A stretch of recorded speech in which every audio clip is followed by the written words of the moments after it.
Muy buenas noches, hermanos y amigos.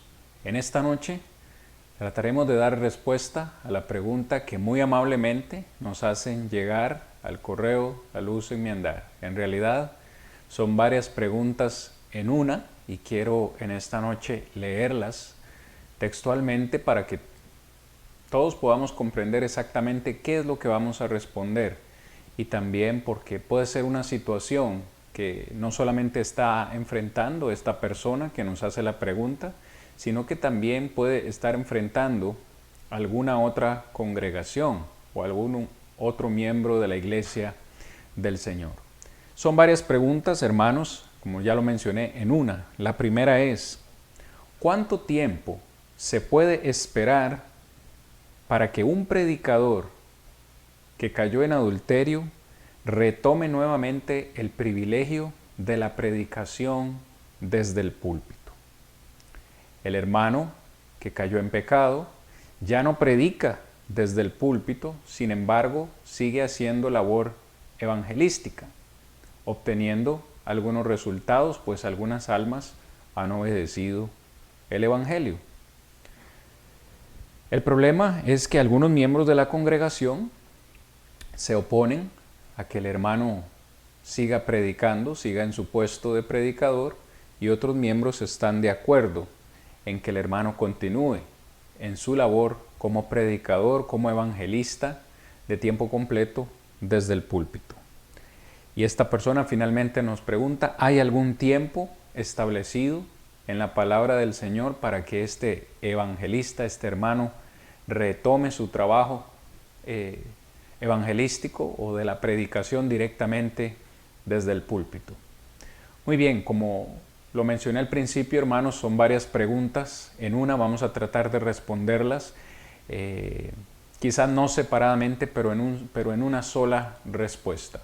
En primer lugar, quiero expresar mi simpatía, mi apoyo a la persona que nos escribe, porque, hermanos, tenemos que reconocer que situaciones como estas dañan terriblemente a la iglesia.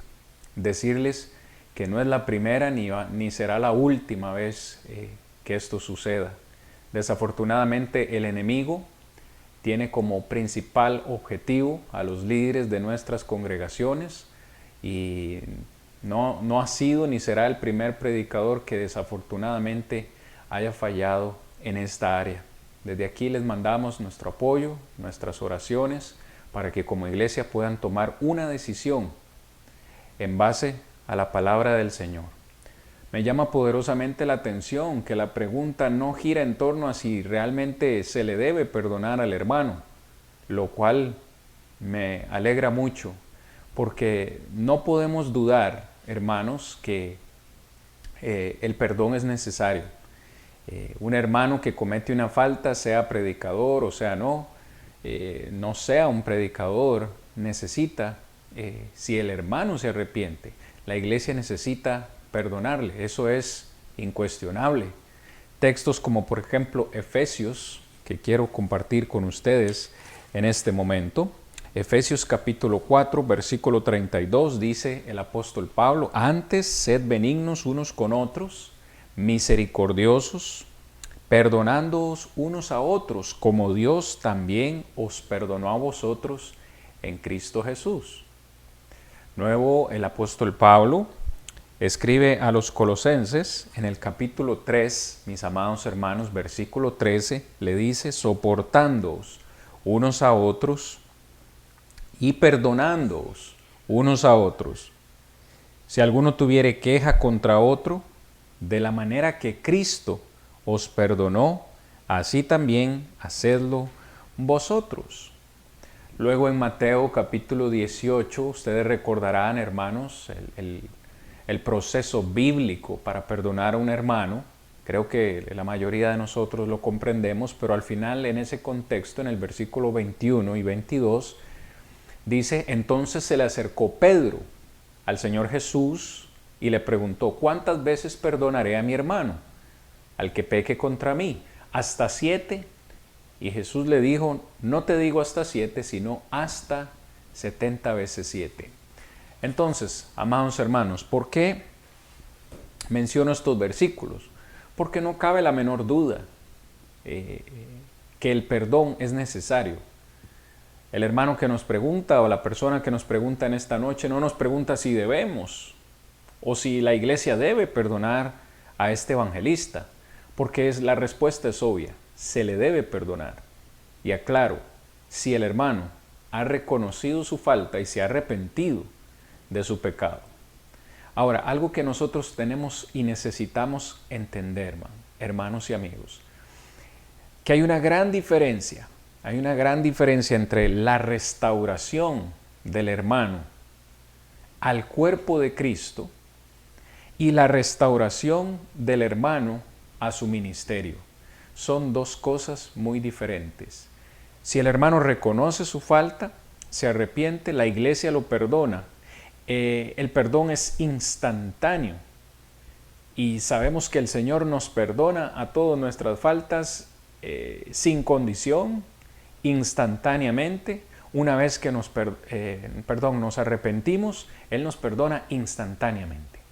Así que si este hermano ha reconocido su falta y la iglesia lo ha perdonado, su restauración al cuerpo de Cristo es inmediato y es ineludible. Sin embargo, algo que es muy diferente y es todo un proceso, es su restauración al ministerio, su restauración nuevamente al trabajo en la obra del Señor. La persona que nos escribe no nos detalla hace cuánto tiempo sucedió esto, o si el hermano instantáneamente, o si personalmente, él decidió dejar de predicar desde el púlpito y seguir haciendo su labor evangelística. Pero nosotros, hermanos, necesitamos comprender, mis amados hermanos, en primer lugar, que todos los pecados son iguales para Dios. Desde una mentira, en este caso, hasta el adulterio, que es el tema en cuestión ahorita. Aunque todos los pecados son iguales para Dios, no todos los pecados tienen las mismas consecuencias. El pecado del adulterio, hermanos, es un pecado muy grave.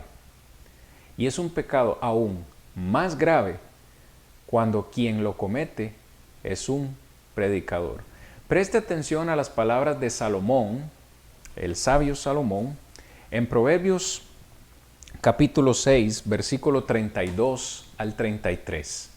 Y leo textualmente, Proverbios capítulo 6, versículo 32 al 33, en una amonestación que el escritor Salomón hace contra el adulterio. Verso 32, mas el que comete adulterio es falto de entendimiento, corrompe su alma el que tal hace. Heridas y vergüenza hallará, y su afrenta nunca será borrada. Dice el proverbista que quien comete adulterio en primer lugar es falto de entendimiento. En segundo lugar, corrompe su alma. En tercer lugar, heridas y vergüenza hallará. Pero lo que más golpea a este servidor de ustedes, hermanos, es esta declaración. Su afrenta nunca será borrada. Desafortunadamente, hermanos, tenemos que ser honestos. Hay pecados que nosotros, aunque nos arrepintamos, vamos a tener que cargar con las consecuencias de ese pecado el resto de nuestra vida. Tal es el caso del pecado del adulterio. Una persona que comete adulterio puede arrepentirse genuinamente. Y aquí nosotros podríamos entrar en una conversación larga porque ¿cuánto le va a tomar a esta persona realmente restaurar su matrimonio, restaurar su relación en primer lugar con su esposa, con su familia, con sus hijos? Eso no sucede de la noche a la mañana. Lo mismo es el caso que estamos tratando ahorita. Restaurarse nuevamente a su trabajo evangelístico le va a tomar tiempo, le va a tomar mucho esfuerzo. ¿Por qué? Porque el proverbista dice que su afrenta nunca será borrada. aunque una persona se arrepienta de todo corazón, hay un precedente que queda ahí y se ha dado un mal testimonio. La iglesia ha sido dañada, no solamente en lo interno, sino también en lo externo. Si este ha sido un pecado evidente a las personas no cristianas, la iglesia ha sufrido un daño tremendo, un daño, no quisiera decir irreparable, porque sí puede ser reparable, pero va a tomar tiempo. ¿Por qué no debería? Y aquí casi que voy contestando a la pregunta. Para este servidor de ustedes, y basado en lo que encontramos en la palabra del Señor, esta persona no debería ser restablecida como evangelista de esta congregación. Lo que quiero dar en este momento son razones del por qué, porque alguien podría decir, hermanos, si la iglesia ya lo perdonó y si Dios ya lo perdonó, ¿qué impide que este hermano siga como evangelista? Quiero darle algunas razones. En primer lugar, a los evangelistas se nos encomienda o se nos pide en Primera de Timoteo, capítulo 4, versículo 12, leo textualmente, le dice Pablo a Timoteo, ninguno tenga en poco tu juventud, sino sé ejemplo de los creyentes en palabra, conducta, amor, espíritu, fe y pureza. A nosotros los evangelistas, a los predicadores, el apóstol Pablo nos recomienda ser ejemplo no solamente en palabra, sino también en conducta, en amor, en fe, en pureza. Es obvio que quien haya cometido la falta de adulterio o el pecado de adulterio ha fallado en ser un buen ejemplo. En primer lugar, a su familia.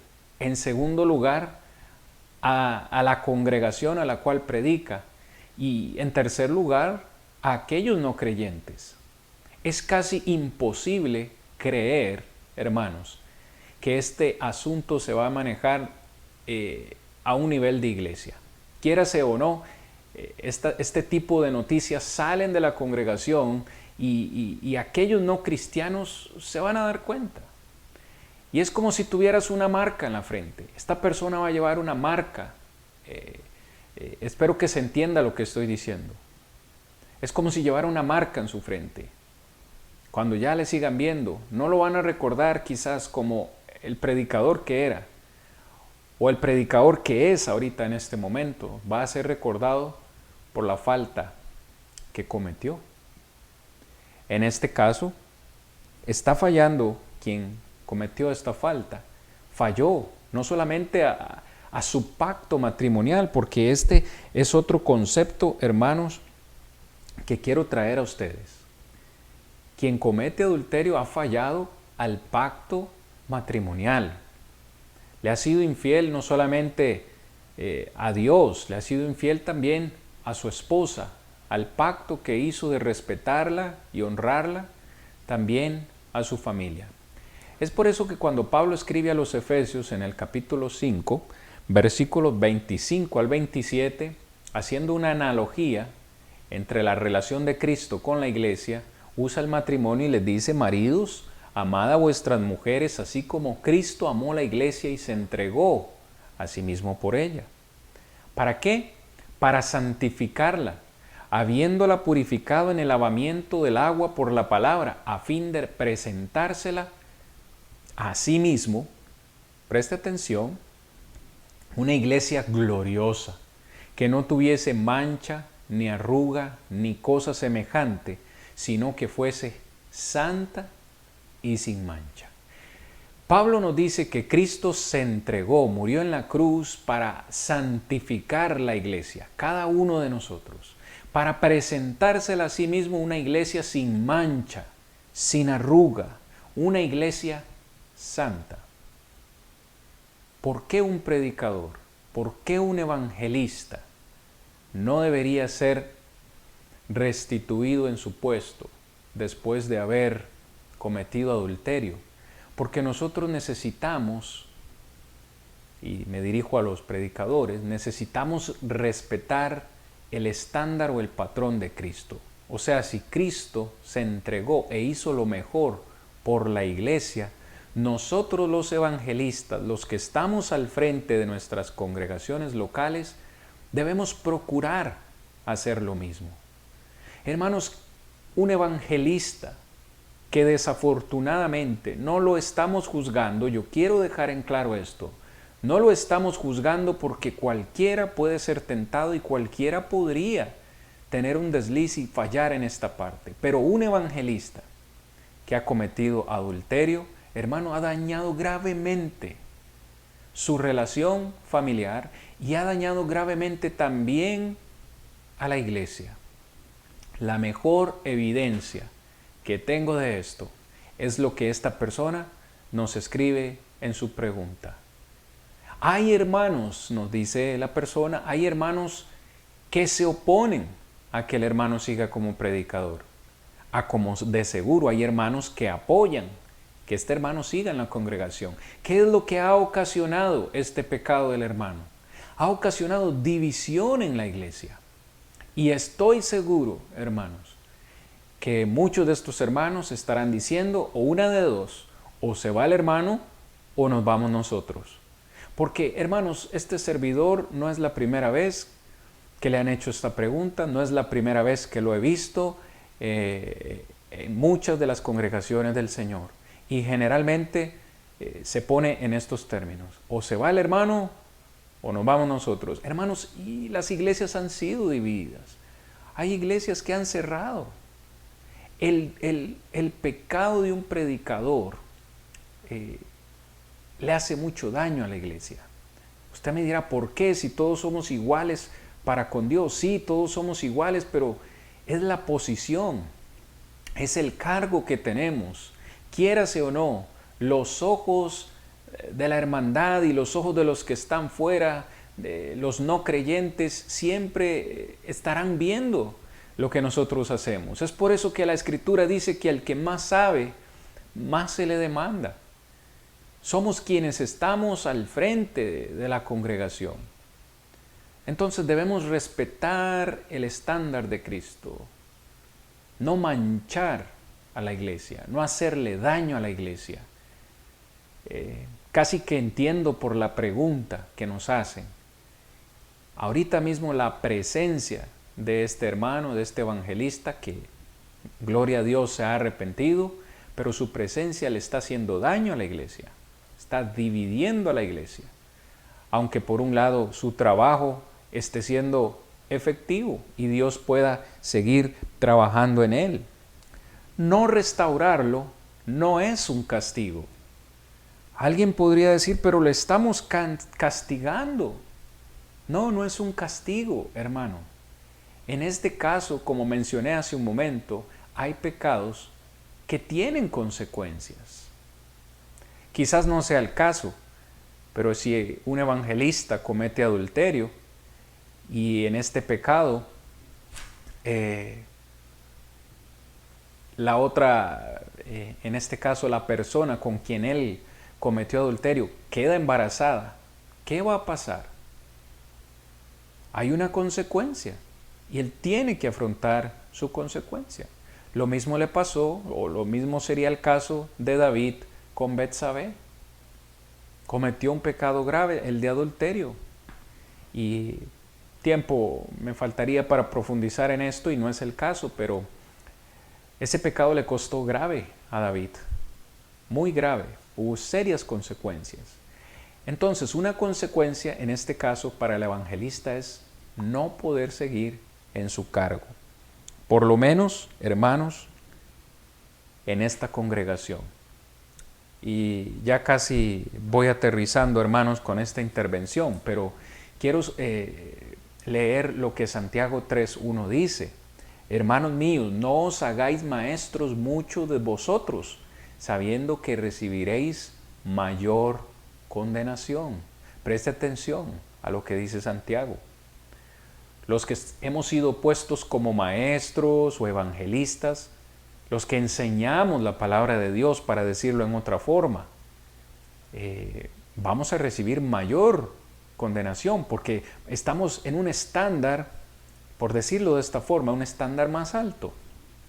Se demanda más de nosotros. A los ancianos de la iglesia, se dice que ellos velan por nosotros y van a tener que dar cuentas de su mayordomía. Van a tener que dar cuentas delante de Dios de cómo pastorearon a la iglesia. Entonces, aunque todos somos iguales para Dios, dice el escritor Santiago, no muchos de nosotros deberíamos ser maestros, porque vamos a recibir mayor condenación. Créame que no sería el caso si el que cometió el adulterio fue un miembro de la iglesia. Probablemente la historia sería diferente. Pero como es un predicador, tenemos que manejarlo de una manera un poco más prudente. Para ir finalizando, hermanos, yo creo que todos entendemos que la autonomía es algo que debemos respetar. Aquí en La Luz en mi Andar estamos tratando de responder a sus preguntas desde una perspectiva bíblica, mas no estamos estableciendo una verdad para su congregación. ¿Qué quiero decir con esto? Estamos tratando en esta noche de responderle con la palabra del Señor. Mas respetamos cuál sea la decisión en este caso de la iglesia. La iglesia que está enfrentando esta problemática en este momento tendrá que decidir. Tendrán que decidir sus líderes o sus miembros, tendrán que decidir si restauran al hermano en su puesto o no. Si lo hacen, pienso que tendrán que enfrentar un periodo de tiempo duro para que los miembros y los no creyentes entiendan y acepten de nuevo al hermano. Sin embargo, es el criterio de este servidor que por salud propia del evangelista y por la buena marcha de la iglesia, sería conveniente o prudente que este hermano, que lo voy a citar así, este hermano arrepentido, mejor ya no continúe con su cargo en esta localidad. Yo no quiero decir, ni estoy diciendo, que a partir de ahora ese hermano ya no puede volver a ser predicador. No, porque Dios perdona instantáneamente. Y Dios puede seguir utilizando a este hermano. Pienso, una vez más, que por su propia salud y por la buena marcha de la iglesia, no debería continuar. Sin embargo, él puede seguir con su ministerio en cualquier otro lugar donde Dios lo quiera poner. Pero una vez reaclaro, hermanos, si la iglesia local decide o considera que puede restituirlo, vamos a decir que no está mal si lo hace. Ahora nuestra hermana que nos pregunta ¿cuánto tiempo? Mi amado hermano o hermana, quien pregunta, la Biblia no habla de tiempo. No habla de tiempo con respecto a cuánto tiempo debe estar el hermano en disciplina. Es que eso se va a notar con el paso del tiempo. Los frutos van a venir cayendo por su propia cuenta, y por sus frutos nos conocerán. En este caso, una vez más, esto sería tanto como decir cuánto tiempo le tomará al hermano restaurar su relación matrimonial. Eso dependerá de muchos factores, tanto de él como de su esposa, tanto de él como de su familia. ¿Cuánto tiempo le dará la iglesia a este hermano para restaurarlo? Eso nadie lo puede decir. La Biblia no lo establece. No encontramos un periodo como tal. Si la iglesia llega a un acuerdo, a una decisión unánime de restablecerlo en su puesto, también será una o parte de las decisiones que deberá tomar la iglesia local, es decidir cuánto tiempo le darán al hermano para que retome su puesto y que dé frutos. Algo que me parece muy interesante es que, una vez más, no sé si el hermano personalmente decidió no predicar desde el púlpito o fue la iglesia local la que le impuso no predicar. Pero ¿qué diferencia hay de predicar desde el púlpito a predicar o hacer obra evangelística fuera del edificio? ¿Quién decidió eso? ¿Fue el hermano? ¿Fue la iglesia? No hay diferencia. O sea, en cierta forma el hermano sigue en su labor como predicador, como evangelista, solamente que no desde el púlpito. ¿Por qué no desde el púlpito? ¿Cuál es la diferencia? Sigue trabajando el hermano. Según nos indican en la pregunta, sigue trabajando y siguen habiendo resultados positivos de su trabajo. En fin, hermanos, es un tema que tiene bastantes ramificaciones, bastantes áreas en las cuales podríamos conversar, y el tiempo realmente es corto en este espacio que tenemos para responderles. Resumiendo, la iglesia debe perdonarlo instantáneamente. La iglesia tiene que decidir localmente si le restaura o no, personalmente y a la luz de la Escritura, por el mal testimonio que se ha dado. Considero que no debería seguir en su puesto localmente. No es que ha perdido su ministerio, pero como ha perdido su testimonio, le tomará mucho tiempo volverlo a restablecer, y en ese proceso la iglesia se ha visto dañada.